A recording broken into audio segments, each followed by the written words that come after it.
fica local, nós vamos ter então, dmi psi' i de x vai ficar SIJ dmi psi' de x mais dmi, agora essa depende de x.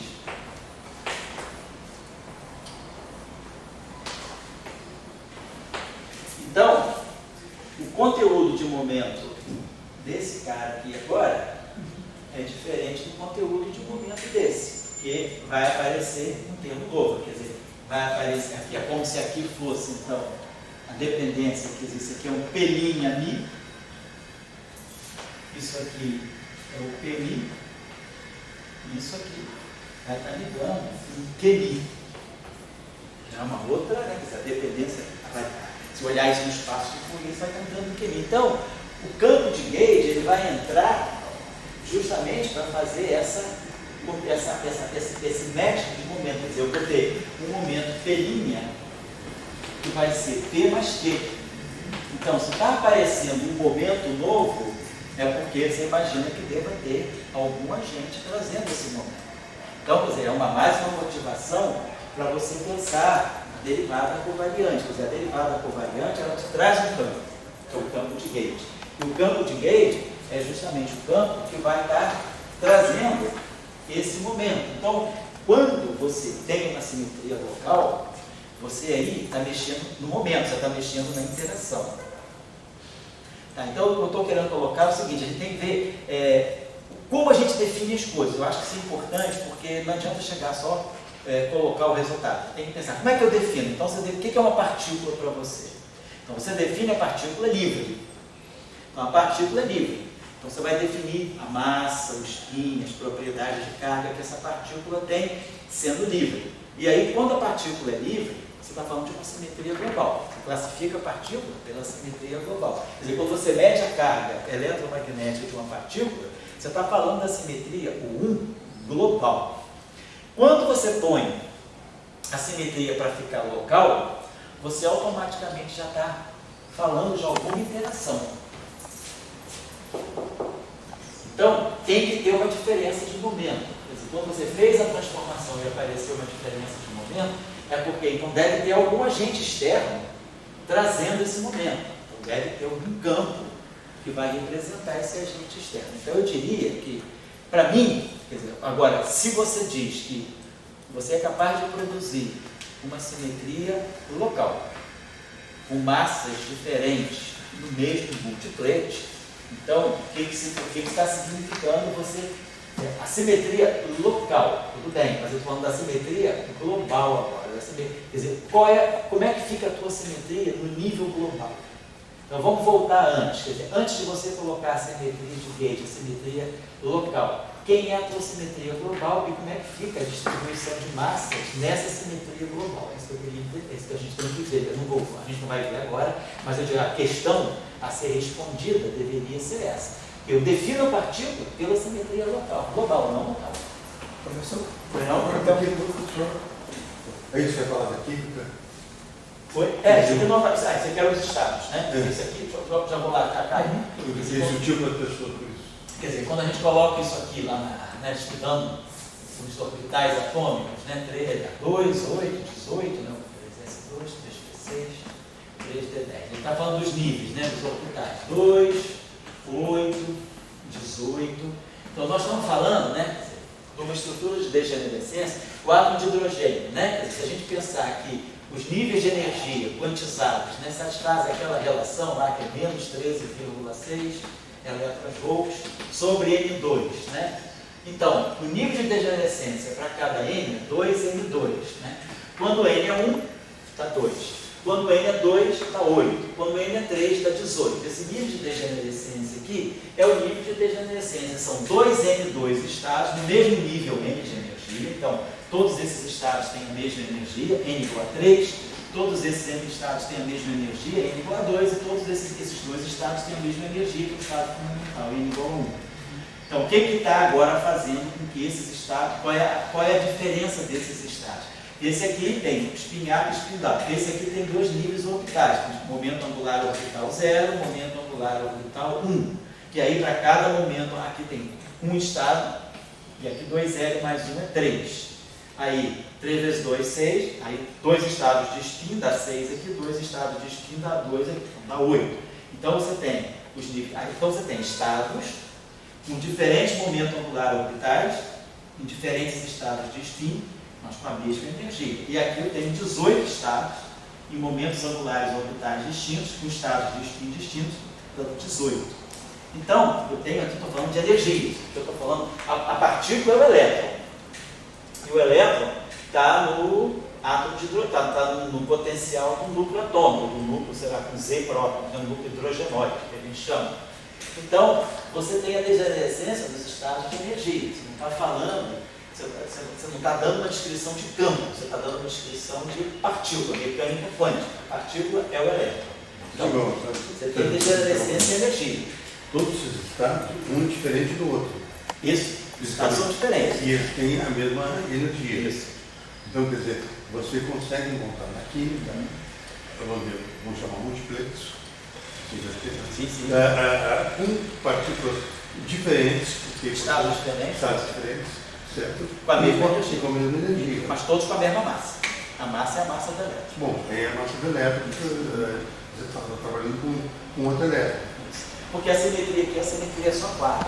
Então você tem, quando você fala da simetria é só 4, na verdade é uma simetria SO2, vezes SO2. Quer dizer, a simetria do átomo de hidrogênio, que é a simetria dinâmica, é essa simetria aqui. Você está falando de energia. Agora, em teoria de campos, quando você vai para. Não sai da mecânica quântica e vai para a teoria de campos, você agora está falando de campos, que vão representar partículas. E aí você tem que dizer como eu defino uma partícula. Você fala, eu vou definir a partícula livre. E a partícula livre eu defino ela vendo as atribuições dela segundo o grupo de Lorentz, segundo o grupo de Poincaré, quer dizer, massa, spin ou helicidade, e vou começar a descrever a minha partícula também pelos atributos internos que ela possa ter: carga elétrica, número bariônico, número quântico de cor, dependendo da partícula, Então eu vou ter que ter. Agora, esses atributos internos são simetrias globais, que não interferem na estrutura do espaço-tempo. Então elas não podem mexer no momento da partícula. Então, se você tem a mesma energia, e como você vai ter o mesmo momento, que é a simetria global, como a gente mostrou, você vai ter as mesmas massas. Mas quando você está no multipleto, você está definindo no multipleto a situação. Você está definindo ali uma partícula livre ou uma partícula que vai estar em interação. Está definindo a partícula livre. Quando você define o multiplete, como você gosta de falar, primeiro é a simetria. Eu estou definindo o multiplete. Então, primeiro o multiplete, estou definindo o multiplete, eu estou definindo a partícula livre.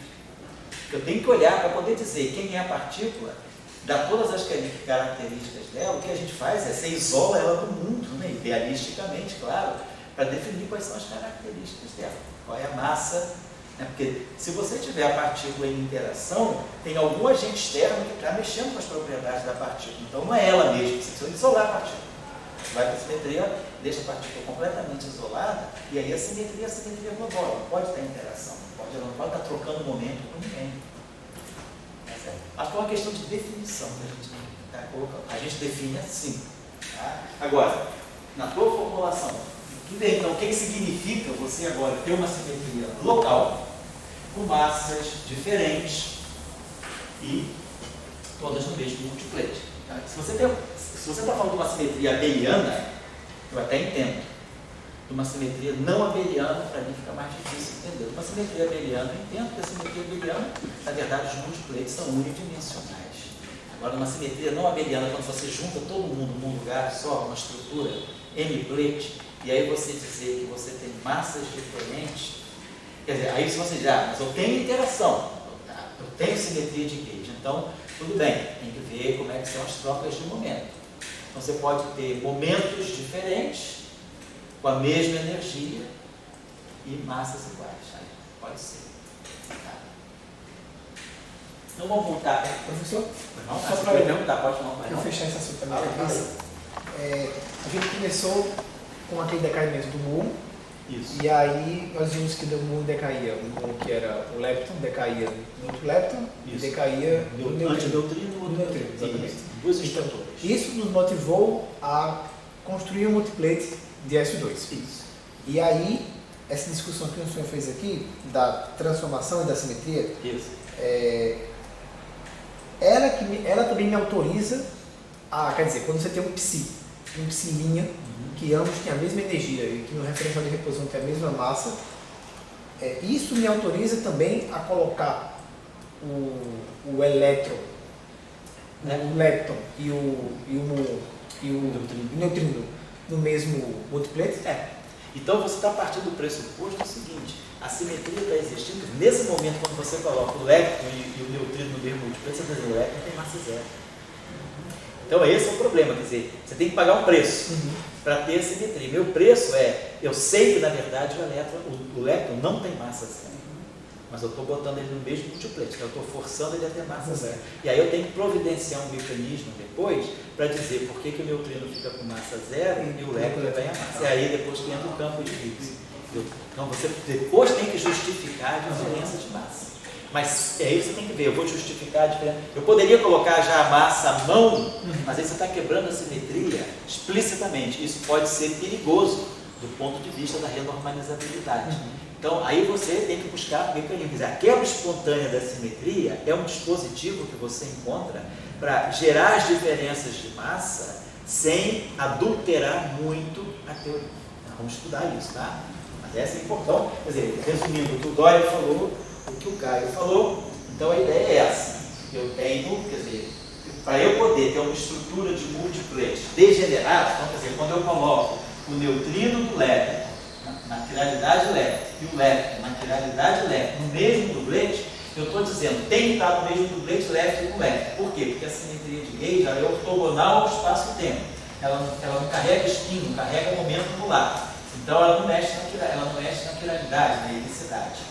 E, ao mesmo tempo, eu estou forçando a massa do meu lepton ser igual à massa do meu neutrino, que é zero. Então eu estou numa situação que está fora da realidade experimental.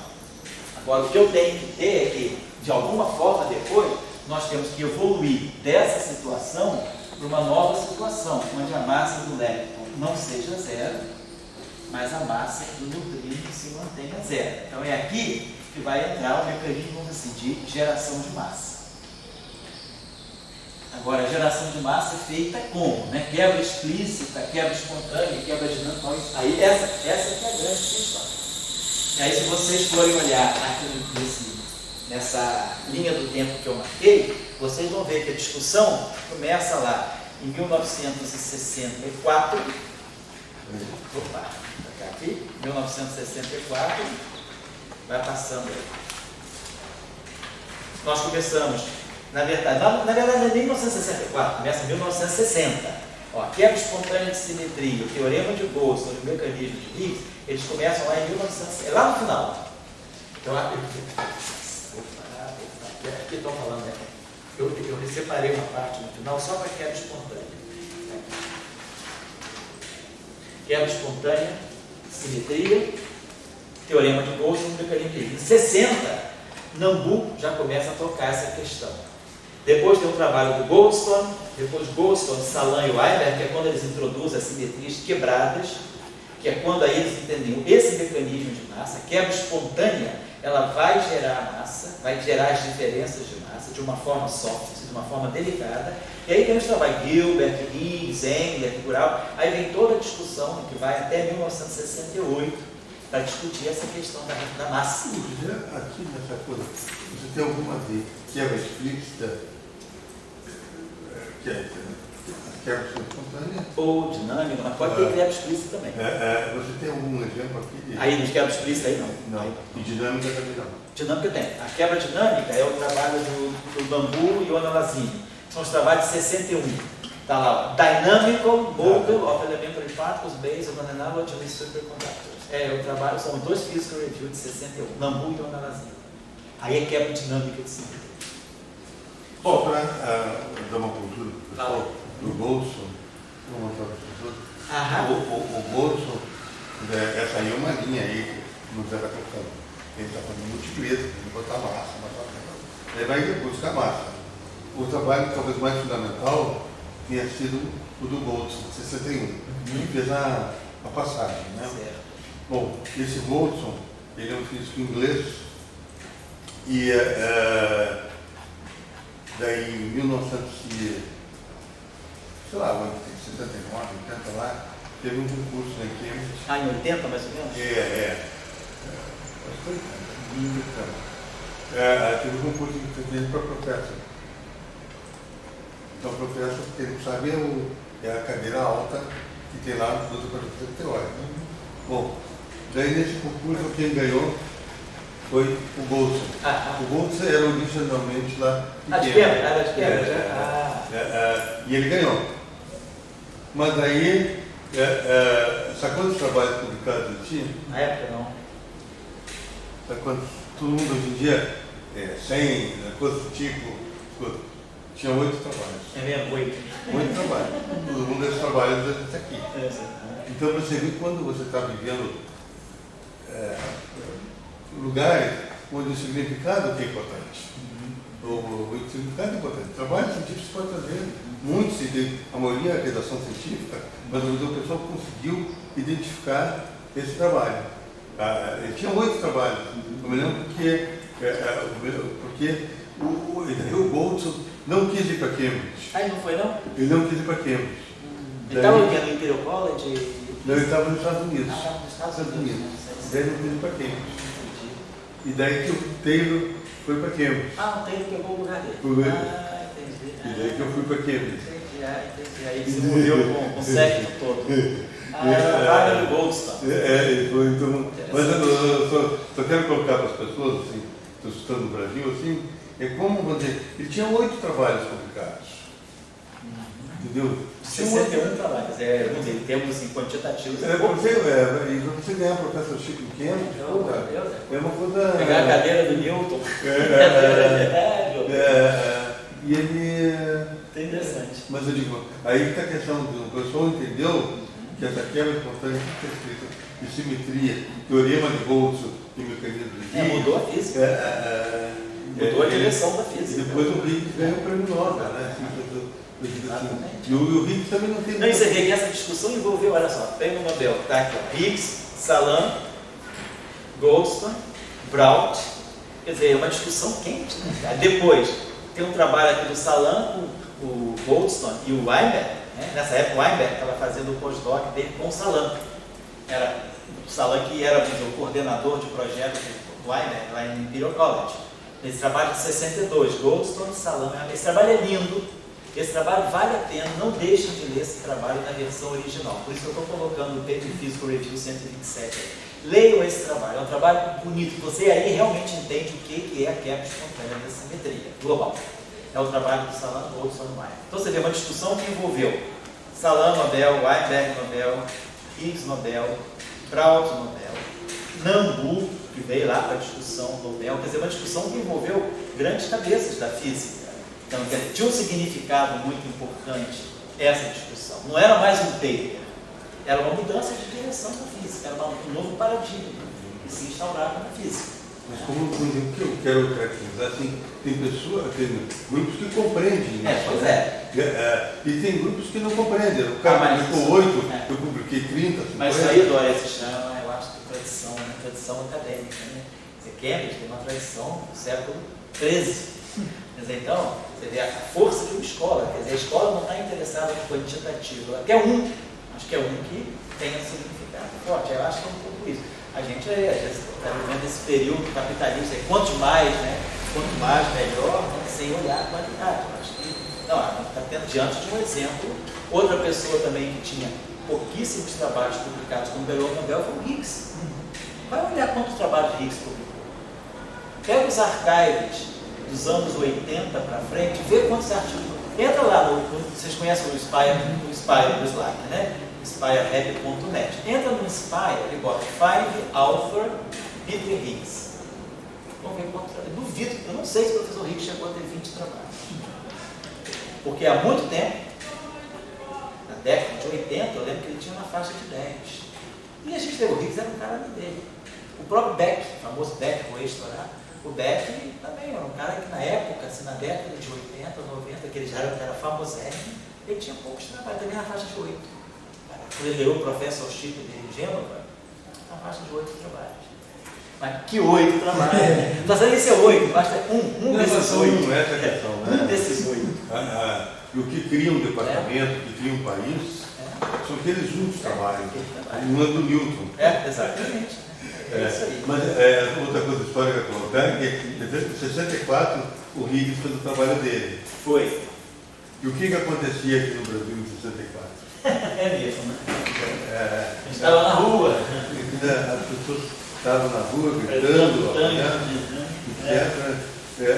As universidades praticamente desmontadas, né? Muita gente caçada. Logo depois veio o AI-5 que caçou ainda quem sobrou. Né? Isso aí. É interessante essa coisa de a física e a fé. A distância que a fé é só na fé. Sim. 50 anos antes dele ganhar o prêmio Nobel. Sim. 54, né? Ele tinha fé. 48 anos. Ele tinha fé nessa correnteza de ideias. Então, a gente aqui, quando traz discussões, essas discussões, elas são ricas ou pobres, mas digamos, por quê? Porque nelas tem uma fé de uma série de encaminhamentos que acontecem pelas discussões. Entendeu? Então, eles, nessa época, tinham a fé de que a eletrofábrica estava pronta, precisava botar massa. Essa era a fé. E daí que quando ganhou o Goldson, o Higgs, todos, né? Mas isso eu acho que é muito importante, porque o cara que é físico, ele tem que ter uma fé em alguma coisa. Não adianta se o cara tem fé em superstring, vai para superstring, tem supersimetria, faz isso aí. Agora não pode, o cara passa 5 anos trabalhando numa coisa, de repente ele já mudou fé dele. Entende assim? Tem que ser mais samaritano, né? Tá certo. Só para a gente terminando aqui. Então a ideia toda é essa. Só para relembrar, o que a gente tinha é o neutrino left, o lepton left e o lepton right. E aí a gente tem o formato de estrutura de dublete. E aí o dublete só pode ser esse aqui. Então esse aqui vai ficar fora do dublete. Então esse aqui, do ponto de vista do SO2, que atua só no setor leste, esse cara é um singlete. Então, quando eu faço essa transformação de SO2, né, quer dizer, o L, que vai no L', né, segundo o nosso SO2, então, nossa L' vai ser a matriz S de SO2 vezes E. Nós já definimos a nossa matriz S. Agora, o lepton right, eu vou também, para encurtar a notação, eu vou chamar de R. Então, esse R aqui é o lepton right. Então, do ponto de vista do SO2, esse Você vai usar a notação de S em vez de U. não. Oi? Você vai usar a notação de S e U. Eu já vou chamar de S. Se chamava de S pequeno, né? Vamos chamar S mesmo. A R, então, vai ser R' vai ser igual a R. Então, do ponto de vista do SO2, esse lepton right ele é descarregado, ou seja, ele não tem transformação SO2, ele é neutro. Isso significa como se fosse assim, todos os geradores de SO2 atuando no lepton right dá zero. Os geradores sendo zero, a matriz se torna identidade. Então, ele é singlete. Então, a gente tem um singlete de SO2, quer dizer, o lepton right fica no singlete de SO2 e o lepton left fica no dublete de SO2 junto com o neutrino lepton. Então, essa é a estrutura. Então, aqui a esse ponto, nós temos massa zero para todo mundo. Então, a esse ponto, vamos dizer, a massa do neutrino é igual à massa do lepton left, que é igual à massa do lepton right, que é igual a zero. Todas as massas são zero. Agora, a questão é, o que eu faço com esse objeto right? Em princípio, eu poderia ficar só com uma simetria SO2 e dizer que o meu right é um singlete de SO2, acabou-se. Por que eu estou introduzindo o 1? Por que a gente vai acabar introduzindo o 1? É para colocar esse singlete dentro do 1 Ou por que que é? Qual é a razão de eu ter que introduzir um além do SO2? Por que eu não posso fazer nenhum problema de eu fazer tudo só com SO2, dizendo simplesmente esse cara aqui ele é invariante sobre SO2, não tem problema nenhum. Então aqui, ele não vê o SO2 e esse aqui vê o SO2. Eu poderia construir tudo só com SO2. Por que não posso? Qual é o impedimento? Onde é que eu vou buscar uma argumentação para ter que acrescentar a esse SO2 que mexe só no setor leste, o 1. Esse 1 ele não vai estar associado ao setor right, não é isso. Esse 1 vai ser introduzido. Não é também o 1 eletromagnético. Eu vou ter que introduzir um certo 1 aí. Agora, que 1 é esse? Qual é a origem desse 1? Primeiro, por quê? Eu vou ter que introduzir esse 1. E segundo, se eu introduzo, qual é a origem dele? O que significa essa nova simetria? Tá? Por que eu não consigo fazer tudo só com SO2? Não é por isso. Isso aqui não me impede de fazer tudo só com SO2. O que me coloca diante da necessidade de se introduzir um novo U? Tá legal? Então eu discuto isso com vocês na próxima semana. Tá, agora, semana que vem, eu vou ver se eu falo com o Tião o seguinte: como quinta-feira eu não vou poder dar aula, porque eu vou estar em Vitória, você terça-feira não pode vir, né? Então eu não vou poder. Eu vou ver como é que eu faço semana que vem. Tá, de repente eu posso colocar essa aula na sexta de manhã. Na sexta de manhã. Tá, porque terça, vocês não têm aula sexta de manhã de ninguém, né? Então, de repente eu posso colocar essa aula, que seria na terça, na quinta tarde eu coloco na sexta de manhã. Porque sexta tarde eu tenho que, de tardinha eu tenho que ficar lá no ON, mas sexta de manhã eu posso dar aula. Então eu boto essa aula, tá bom? Então a gente organiza dessa forma, sexta de manhã. Beleza, então a nossa expectativa agora, então eu prefiro, pessoal, que a gente vá fazendo as coisas devagar, porque depois o cálculo, sabe, não tem problema, fazer entender a construção. Eu acho que o que é importante, as perguntas que o Dória está fazendo, são muito assim, importantes no sentido de que fazem com que a gente pare para pensar, por que isso, por que não aquilo? Por que desse jeito? Por que degenerescência? Né? Por que eu construo um multiplete assim? Então eu quero que isso fique bem claro, porque é isso que dá a ossatura da teoria. Depois o resto fica, bota derivada covariante, bota na equação de Dirac, e aí é só a manipulação. Mas antes de manipular, a gente tem que saber definir as nossas estruturas. Essa é a nossa agenda. Definida a agenda, a gente trabalha.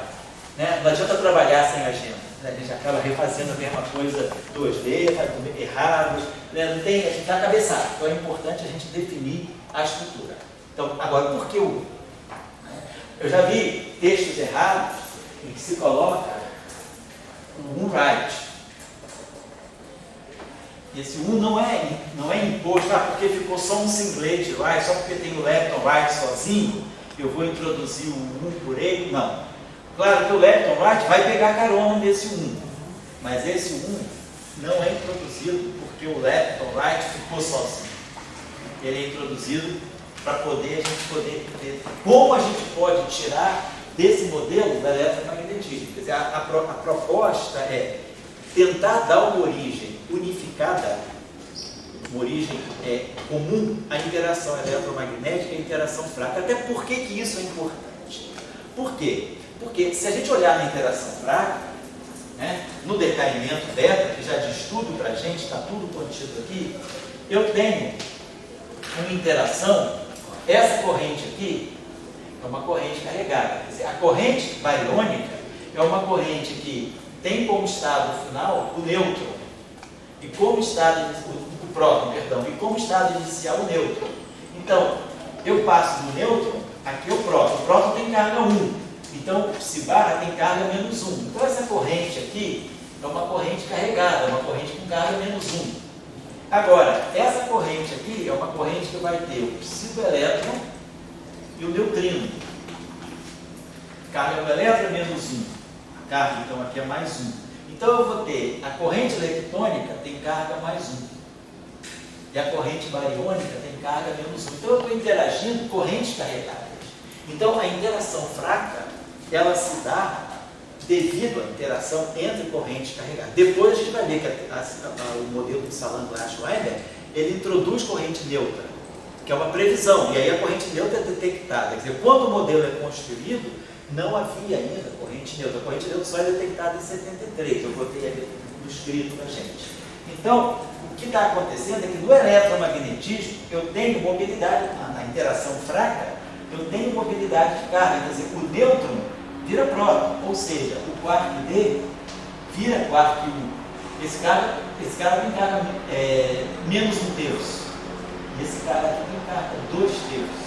Então, para eu ter essa transição do quark D para o quark U, eu passei de um estado de carga menos 1/3 para um estado de carga 2/3. Ou seja, houve uma mobilidade aqui de uma carga, esse cara aqui precisou absorver uma carga mais 1 para poder se tornar um objeto com carga 2/3. Que é o que aconteceu. O nêutron virou próton. Então é preciso que o nêutron tenha absorvido, vamos dizer assim, uma carga mais 1 para poder virar próton. E quem é essa carga mais 1?